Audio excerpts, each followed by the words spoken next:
사가랴 제사장이 어릴 때부터, 그 당시는 보통 10대 때 결혼했는데 자녀가 없었어요.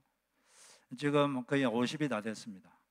제사장은 보통 25세부터 은퇴를 50에 합니다. 근데 아직 은퇴는 안 했고 나이가 많다고 한 거 보니까 거의 50이 다 된 것 같아요. 그렇게 계속 기도했는데도 하나님은 기도 응답 안 하시고 계속 웨이트 하시다가 어느 날 이제 당번이 돼서 성전에 들어갔는데 갑자기 천사가 나타나서 너의 기도를 들었노라 라고 했습니다. 아주 긴 기도 응답에는 세 가지가 있다고 그랬죠. 지난주에 yes, no, wait. 우리가 어떤 기도 제목이 그것이 하나님의 뜻에 부합하다고 생각된다면, 또 성경의 원리와 부합하다고 생각된다면 하나님께서 확실히 no 이런 응답이 없는 한 인내를 가지고 기도하시기 바랍니다. 그러면 하나님의 때에 응답하실 줄로 믿습니다. 이 사가랴도 그렇게 인내로 기도했는데 아주 오랜 동안 있다가 드디어 응답을 받은 거죠. 근데 사가랴 제사장이 당번이 되어서 성전에 들어가서 향을 피우고 있는데 천사가 갑자기 나타났습니다. 가브리엘 천사가 나타나서 너에게서 아들이 나올 것이다. 그 이름은 요한이라 하라.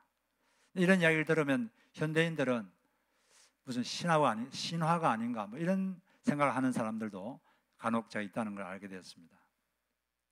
근데 여러분이 하나 아셔야 될 게, 보통 그 그림으로 천사 그러면 뭐 날개 달리고 이런 게 그림으로 나오잖아요.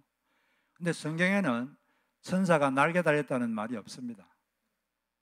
없는데 어디서 그런 게 나왔는지 모르겠어요. 단지 뭐 에스겔서 1장 요한계시록 보면 그룹이나 스랍 이런 존재들, 이런 천상의 존재들이 날개가 있는 게 있는데, 그룹이나 스랍은 보통 천사하고 좀 다른 존재입니다. 그렇지만 보통 우리가 말하는 천사는 날개가 없어요. 보통 우리 천사들이 우리 가운데도 일을 하는데, 그 보면 아브라함이 어느 날 밤에 집에 있는데 세 명의 남자가 걸어왔죠. 그 해석으로 말하기를 그들이 천사였다고 말합니다. 그리고 어떤 또 기록에는 이제 그냥 보통 사람인데 남자인데 밝은 옷을 입었다 이런 도 있는 거지, 날개가 달렸다 이런 건 없습니다. 근데 성경에 보면 하여튼 이런 뭐 천사도 보이고 나타나고 이런 건 좀 신비로운 그런 이야기가 많습니다. 근데 우리는 이런 걸 잘 경험을 못 하거든요. 근데 우리가 경험 못 한다고 과연 이런 일이 없느냐? 요즘도 이런 성경에 있는 일과 같은 그런 기이한 일, 좀 특이한 그런 경험들을 하는 사람들이 있습니다. 그런 것들 이제 책으로도 나오고 또 간증하는 분들도 계시고, 특이한 경험이니까 말을 하는 거죠. 제가 이전에 마에시 차브다라고 하는 이런 분의 경험을 책으로 읽은 적이 있습니다. 이분이 젊을 때 텍사스 공과대학에 다녔어요. 1970년 정도인데, 이분이 그때 텍사스 루보크시라는 곳에서 살고 있었는데, 그때 5월 11일 날 아주 강한 폭풍이 불었고 막 그랬어요. 그때 밤에 이제 소파에 앉아 있는데 갑자기 전기가 싹 다 나가버렸어요. 그 소파 위에서 그냥 잠을 자려고 딱 누웠는데 갑자기 어디서 일어나라 그런 소리가 들리는 거예요. 일어나라. 사람 목소리 같기도 하고, 그래서 그래도 그냥 잠을 자고 다시 눈을 감았는데 또 일어나라 그런 소리가 다 들렸습니다. 그럼 누가 있나 싶어서 뒤를 돌아봐도 아무도 없어요. 근데 계속 아주 분명하게 침착하게 일어나라 그러는 거예요. 그래서 자기가 가만히 있으니까 갑자기 누군가가 뒤에서 자기 소파에 자기를 떠밀기 시작했어요. 저항했지만 소용이 없었습니다. 떠밀려 가지고 마룻바닥에 이렇게 주저앉았어요. 주저앉는 순간 갑자기 강한 바람이 부더니 쾅 하는 소리가 들렸어요. 그런 줄 알고 있었는데 나중에 아침에 일어나 보니까 그날 밤에 그 루보크시에 토네이도가 불었는데, 그 토네이도가 약 26명을 죽이고 2,000명의 부상자를 냈다고 합니다. 그런데 그 중에서 가장 많은 사람들이 자기가 살던 그 마을에서 사망자가 나왔다고 합니다. 아침에 보니까 그 쿵하던 게 뭐냐, 현관문에 큰 율창이 있었는데 그게 토네이도 바람에 불어가지고 그 율창이 날아와가지고 소파에 쾅 부딪힌 거예요. 소파와 벽에 확 부딪힌 거죠. 만약 그때 소파에 계속 앉아 있었으면 어떻게 됐을까요? 유리창이 와가지고 그냥 목이 잘리든지 그 자리에서 즉사하겠죠. 이 사람은 그때 자기에게 말했던 존재가 아마 천사가 아닌가, 하나님이 천사를 보내신 것 같다, 이렇게 그 책에다가 기록한 걸 제가 읽은 적이 있습니다. 지금도 뭐 이런 경험들은 특이한 경험이에요. 그래서 보통 사람들은 우리는 잘 경험 못하지만, 그러나 이런 일이 있습니다. 그 성경에 이런 일이 있다고 해서 성경 이건 신화에 불과해, 그렇게 생각하지 마십시오. 성경은 다 사실을 기록한 하나님의 말씀인 줄로 믿습니다. 그 천사가 그렇게 말을 했어요. 너가 지금 아직 나이가 많기 때문에 이 사가란에 더 이상 이제 아이를 낳을 수 있다 이런 기대감이 없었는데, 너가 아이를 낳으리니 이름을 요한이라고 해라. 요한이 뜻이 뭐냐면 하나님은 자비하시다, 하나님은 자비하시다, 그런 뜻이에요. 하나님의 자비로 너가 아들을 내가 선물로 준다는 거죠. 그리고 이 아들이 앞으로 조금 있으면 오게 될 메시아의 사역을 준비할 것이다, 이렇게 천사가 말을 해 주었습니다. 메시아가 오기 전에 엘리야와 같은 존재가 올 거라고 이미 예수님이 오시기 전에 약 450년 전에 예언이 되어 있습니다.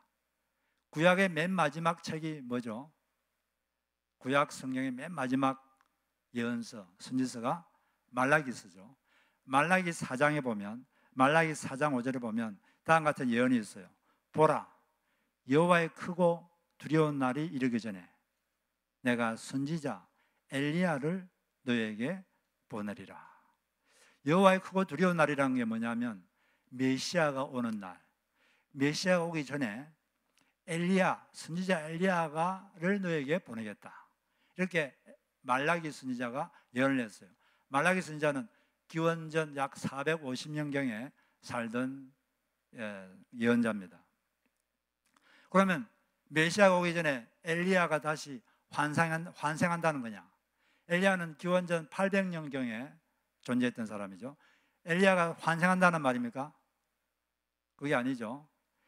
엘리야와 같은 일을 할 사람, 엘리야와 같은 능력을 가지고 엘리야의 정신을 가지고 일을 할, 메시아의 사역을 준비할 사람이 올 것이다, 이렇게 예언을 했는데, 그 예언한 다음에 450년 있다가 이 요한이 태어난 거예요.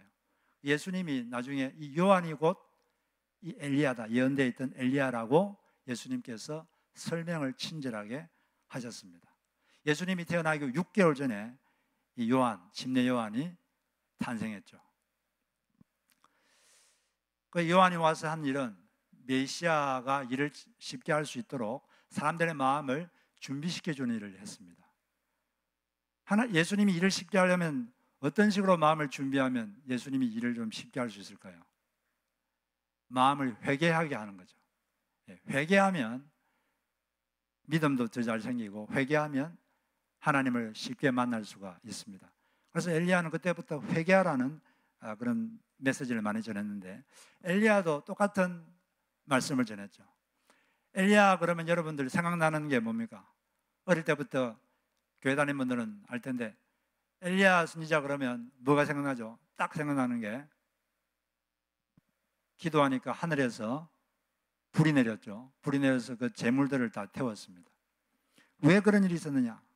그 당시 기원전 800년경에 이스라엘 백성들은, 하나님의 백성 이스라엘 민족들이 여호와 신도 섬기고 바알 신도 섬기고 양쪽 신을 같이 섬겼습니다.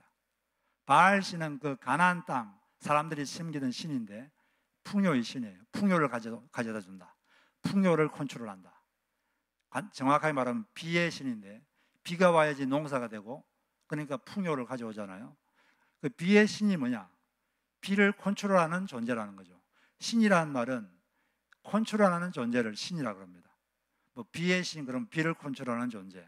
또 바다의 신, 그러면 바다를 컨트롤하는 존재, 뭐 이런 식으로 사람들이 이름을 붙이는 거죠.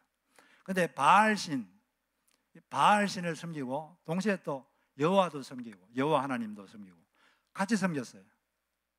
요즘식으로 하면은 예수님도 사랑한다 그러면서 세상도 같이 사랑하고 뭐 그런 혼합이죠, 혼합. 이런 이제 혼합 종교가 그 당시 있었는데, 그런 사람들에 대해서 엘리야가 그때 했던 말씀이 그 모여있는 갈멜산에 모여있는 사람들에게 이렇게 외쳤습니다. 너희가 어느 때까지 둘 사이에서 머뭇하려느냐? 여호와가 만일 하나님이면 그를 따르고 바알이 만일 하나님이면 그를 따르라. 둘 중에 하나를 따르라는 거예요. 둘 중에 하나만 따르라. 둘 중에 하나만. 여호와가 하나님이다 이 말은, 여호와가 하나님이란 말은 아까 말한 것처럼 컨트롤하는 존재입니다. 뭔가를 만들고 컨트롤하는 존재. 여호와, 이 성경에 있는 이 여호와가 이 세상을 만들고 컨트롤한다고 믿으면 여호와를 섬겨라. 그리고 바알이 이 세상을 만들고 바알이 세상을 컨트롤한다고 믿으면 바알을 섬겨라. 왜 둘 다 왔다 갔다 그러냐? 하나만 섬겨라, 하나만. 그렇게 하고, 그럼 이 둘 중에 누가 진짜 하나님인지 한번 테스트 해보자. 대결하자. 그래서 기도했을 때 하늘에서 불을 내리는 그 신이 진짜 신이다. 그리고 바알 제사장들에게 너희들이 기도해라. 불이 내리도록. 그래서 바알 제사장들이 막 하루 종일 기도해도 불이 안 내립니다. 근데 그때 엘리야가 기도하니까 그때 불이 내렸죠. 그러면서 여호와가 진짜 하나님이시다. 그분이 세상을 컨트롤하신다. 그분이 비도 컨트롤하시고 그분이 우리의 삶과 풍요와 가난과 이 모든 걸 다 컨트롤하시는 분이시다. 그것을 보여주신 것입니다. 그래서 이 엘리야도 이 회개를 촉구했죠. 그것처럼 이 지메요한도 회개를 촉구했습니다. 세상을 사랑하고 하나님 멀어져 있던 그들이 다시 하나님께로 오도록 그런 메시지를 요한이 전한 거죠. 그런데 천사가 너에게서 이제 요한이 태어날 것이다 그랬는데, 그때 사가랴가 한마디 했는데 이것 때문에 사가랴는 10개월 동안 말을 못했습니다.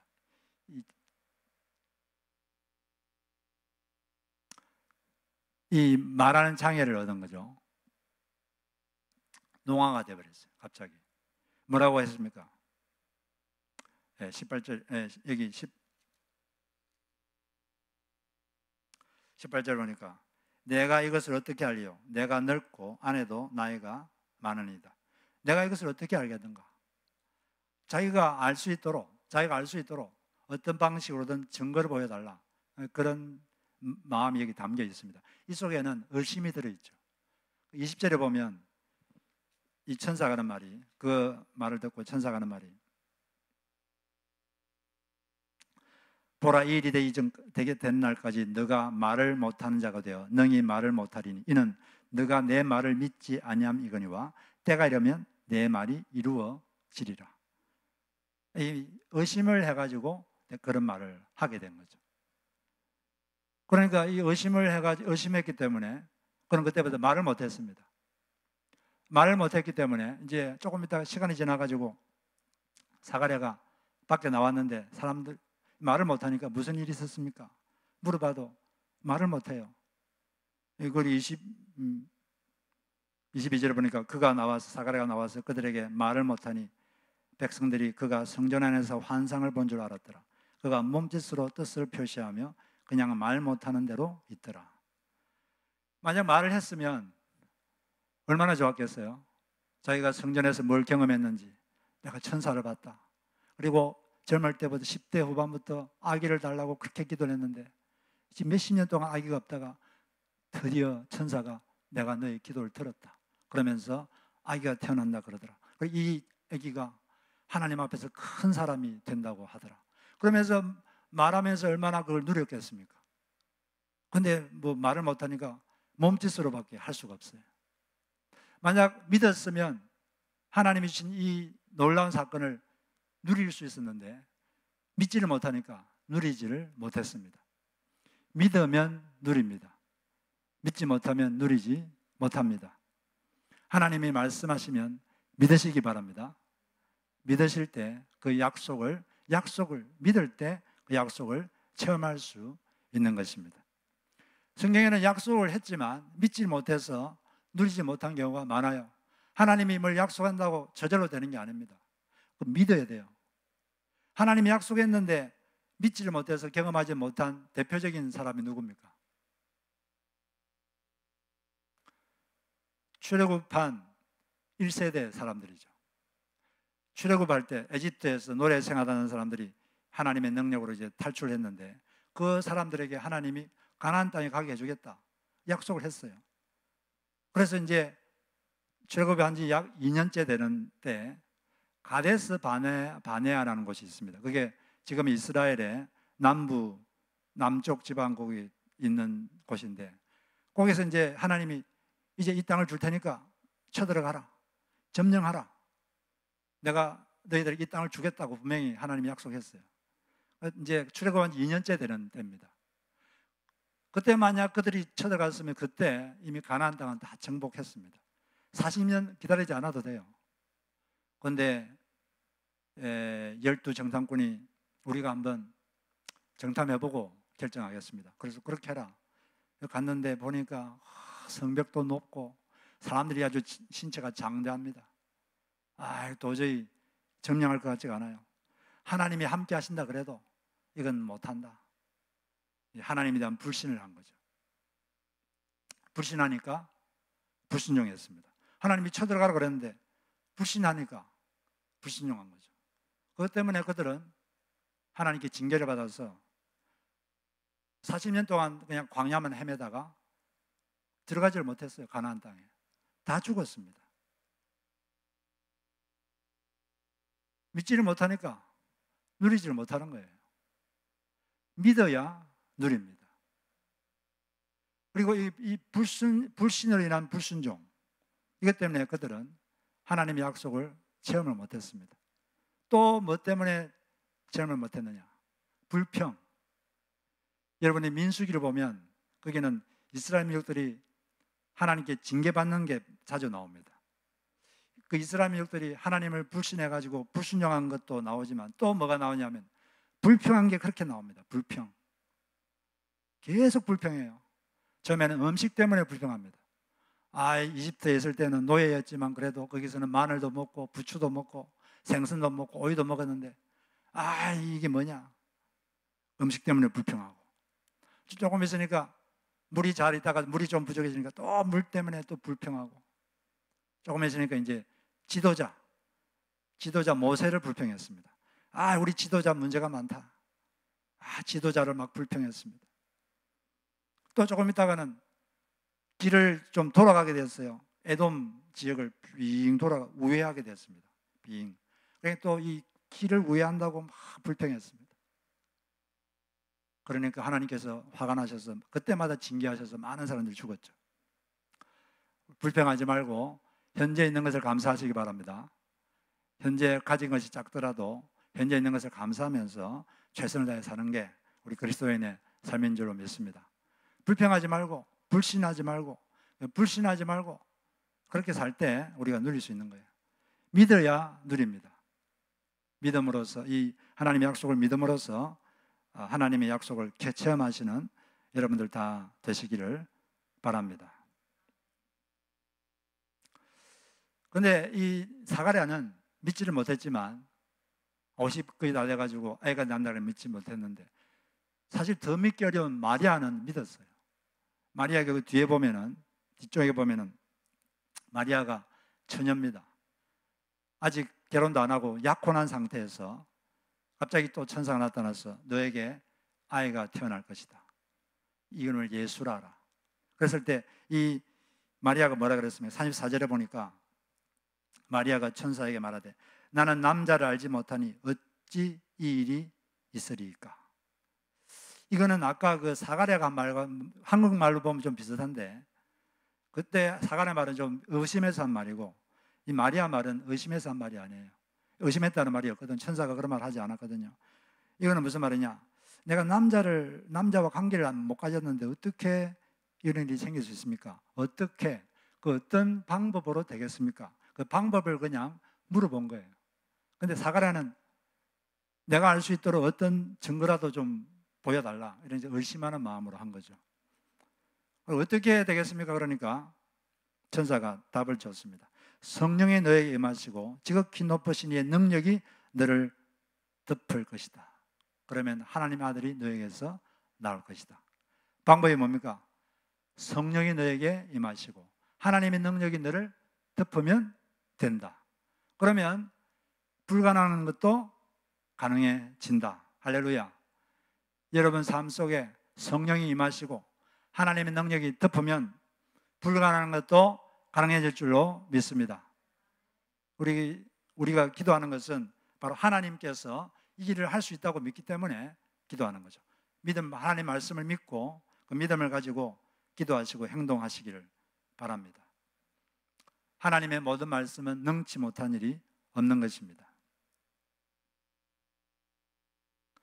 그래서 우리는 이 성경을 볼 때 성경에 보면 많은 약속이 있습니다. 그 약속을 자기가 딱 받아들이고 그 말씀을 믿어야 돼요.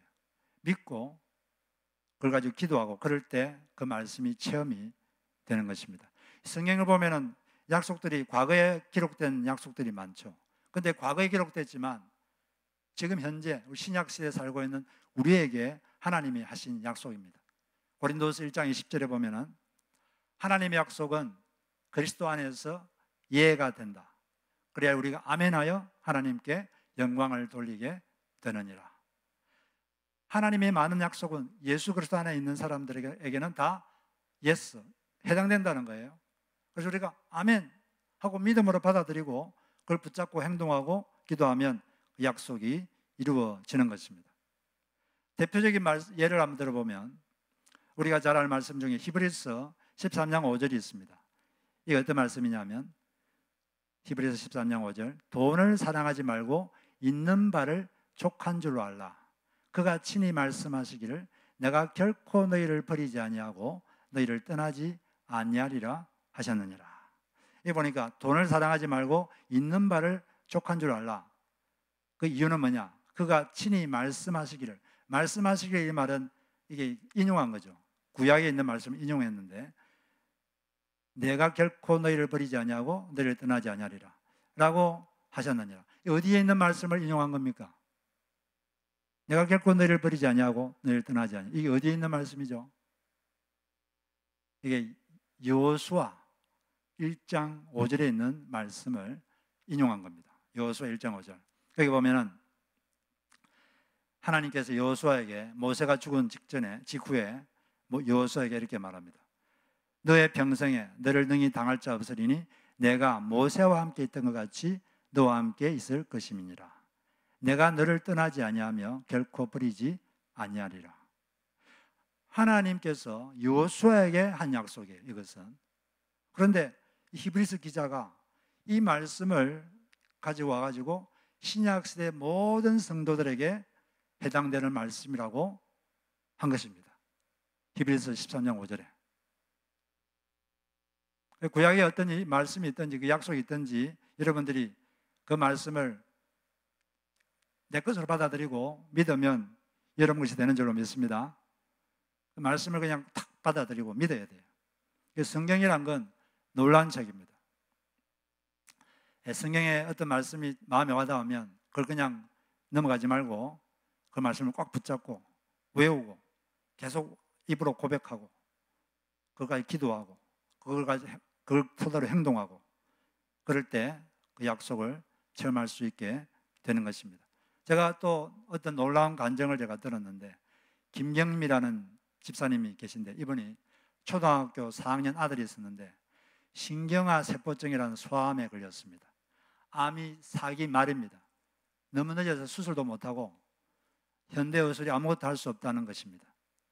이분은 평소에 교회만 믿음 없이 그냥 나들이 하듯이 교회를 왔다 갔다 하던 그런 분이었기 때문에 이런 위기 상황이 왔지만 기도해본 적이 없기 때문에 기도도 제대로 나오지도 않았습니다. 하루는 너무 마음이 슬퍼서 아들이 이제 죽는다고 생각하면 너무 마음이 슬퍼서 그냥 실컷 울기나 해보자, 좀 울어나 보자 하고 울 수 있는 장소 어딘가 보니까 병원에 채플이 있어가지고 병원에 채플이 있어서 거기 가서 울어보자고 갔는데 앉았는데 벽에 액자에 말씀이 하나 붙어 있어요. 전에도 많이 봤는데 그때는 별 아무 생각이 없이 지나치던 말씀인데 그날 그 말씀을 보는 순간 아주 강력한 감동이 마음속에 확 와닿았습니다. 벅찬 감동이 생겼어요. 이사야 41장 10절 말씀이었습니다. 두려워 말라, 내가 너와 함께 함이니라. 놀라지 말라, 나는 내 하나님이 됨이니라. 내가 너를 굳세게 하리라. 참으로 너를 도와주리라. 참으로 나의 의로운 오른손으로 너를 붙들리라. 그 말씀인데 마음에 확 아주 강하게 와닿았습니다. 입으로만 이야기하던 하나님의 사랑이 갑자기 느껴졌습니다. 마음으로. 그리고 성경에서 듣던 목사님이 말하던 부활하신 예수님, 그 부활하신 예수님이 자기 옆에 계신 것 같아요. 바로 옆에 계신 것 같은 그런 느낌이 들었습니다. 그런가 동시에 이전에 없던 평안함과 담대함이 마음에 생겼습니다. 그 아들에 대해서도 사람이 할 수 있는 최선을 다하고 그 결과는 받아들이자 라는 마음이 탁 생겼습니다. 최선을 다하고 결과를 받아들이자, 이런 마음이 아주 평안한 마음, 평안함과 함께 탁 마음에 생긴 거죠. 이런 마음이 생기는 게 쉽지가 않거든요. 그 성경 말씀을 통해서 하나님이 역사한 줄로 믿습니다. 그래서 그때부터 이 말씀을 붙잡고 매일 암송하고 그거 가지고 기도하고 그렇게 했습니다. 근데 의사들이 몇 개월 동안 항암 치료를 했는데 아무 효과가 없습니다. 이제는 뭐 죽기를 기다리는 밖에 없다고 의사가 말하는데, 마지막으로 의사가 뭐 한 번만 수술이라도 해봅시다. 그래서 그렇게 하라고 그랬어요. 근데 수술했는데 지금까지 한 번도 일어나진 적이 없던 기적이 일어나서 이 아이가 살아났습니다. 살고 지금까지 건강하게 살고 있습니다. 바로 이 말씀, 이 성경이 이루었던 이 약속을 이 사람이 믿고 붙잡고 그걸 가지고 기도하고 살아가니까 그 말씀이 역사한 줄로 믿습니다. 지금도 우리가 하나님의 약속을 정말로, 이게 어떤 신화가 아니고 이건 뭐 다른 사람 이야기가 아니고 나를 위한 말씀이다. 그걸 굳게 믿고 기도하고 그 말씀을 토대로 행동한다면 여러분에게도 이런 일이 일어납니다. 할렐루야. 그것을 체험하는 여러분 되시기를 바랍니다. 우리가 기독교를 체험을 해야지 남한테 전할 수 있지 않겠습니까? 그래서 체험해서 아직 예수님을 모르고 아직 하나님을 모르는 사람들에게 여러분이 체험한 그 하나님, 그 예수님을 전하시는 여러분 되시기를 주의 이름으로 축복합니다. 우리 찬양을 한 곡 부르고